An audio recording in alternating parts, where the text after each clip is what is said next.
Ngayong video na to, ipapakita ko sa inyo yung workout ko sa bicep at chest gamit ang mga product na binili ko sa TikTok. Let's go!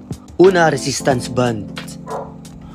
Pangalawa, spring bars, 30 kg at yung 50 kg. Pangatlo, yung push-up natin na gagamitin. Take note guys, bago ako mag-start, nagpo-push up muna ako para purong-puro. Tapos yung upuan na yan, padagdag ng padagdag yan. Bali 4 set yung ginagawa ko, 12 to 15 repetition. Bago ako mag-start, okay? Ganyan lang, i-squeeze nyo maigi at negative. After nyan, gagamitin ko ng spring bar. 4 set din ako sa spring bar. Ganun pa rin yung repetition ko, 12 to 15. Gagamitin ko yung 30 ng 2 set, tapos 2 set din sa 50 para 4 set siya lahat. Okay? At pagkatapos ko naman dyan, gagamitin naman natin yung product na resistance band. Ganun pa rin yung repetition ko dyan guys, depende na sa inyo yan kung anong gusto nyo, okay?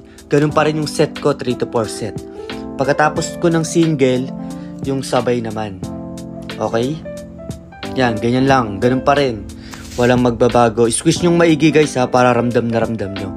Tapos yan, yung pinakalas ko dyan sa chest ay plies. Ganyan lang, isasabit, iipit nyo lang siya sa pintuan. Pwede ka na kagad mag-plies dyan. Ito naman yung workout natin para sa bicep. Single muna tayo. Gamit yung resistance bands ulit ha. Tapos double. Sabay na yan. Ganun pa rin ha, negative lang. Tapos squeeze nyo na maigi. Ganun pa rin yung repetition nyo. Tapos spring bar. Combo yung ginagawa natin guys ha.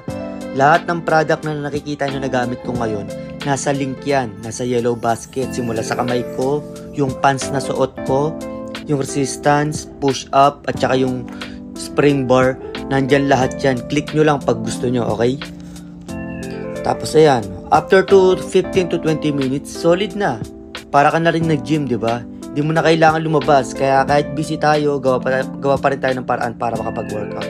Let's go!